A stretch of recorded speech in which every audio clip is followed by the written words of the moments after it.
শুরু করলাম নতুন একটি ব্লগ ভিডিও নিয়ে। আমাদের পাঁচবাড়িয়া থেকে শাকতলা পর্যন্ত দেখতে থাকুন রাস্তার দুই পাশ। নোয়াখালী, সোনাইমুড়ি, নদনা উপজেলার পাঁচবাড়িয়া থেকে শাকতলা পর্যন্ত এই রাস্তাটি অনেক সুন্দর। এটা আপনারা দেখলে বুঝতে পারবেন। তবে কিছুদিনের মধ্যে এই রাস্তার গাছগুলো কেটে ফেলা হবে, রাস্তার 4 লাইনের কাজ চালু হবে। তাই গাছ কাটার আগে আপনাদেরকে একটা ভিডিও উপহার দেওয়ার জন্য আমি একটা নতুন ব্লগ শুরু করলাম।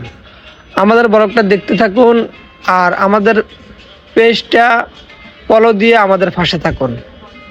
দেখুন রাস্তার দুই পাশে সবুজে ঘেরা এই সোনার বাংলা। এই যে দেখুন, আমাদের একটা নতুন গাড়ি নিয়ে আমরা বের হলাম টাইল দেওয়ার উদ্দেশ্যে। সেই উদ্দেশ্য নিয়ে দুইটা উদ্দেশ্য, একটা হচ্ছে একটা ব্লগ ভিডিও হয়ে যাবে, আর একটা উদ্দেশ্য হচ্ছে আমাদের গাড়িটা চেক করা হয়ে যাবে। এই যে দেখুন শাকতলা, সেই কাঙ্ক্ষিত আলফালা মসজিদ। সবাই ভালো থাকবেন, সুস্থ থাকবেন, ভিডিওটা শেয়ার করে দিবেন। আল্লাহ হাফেজ।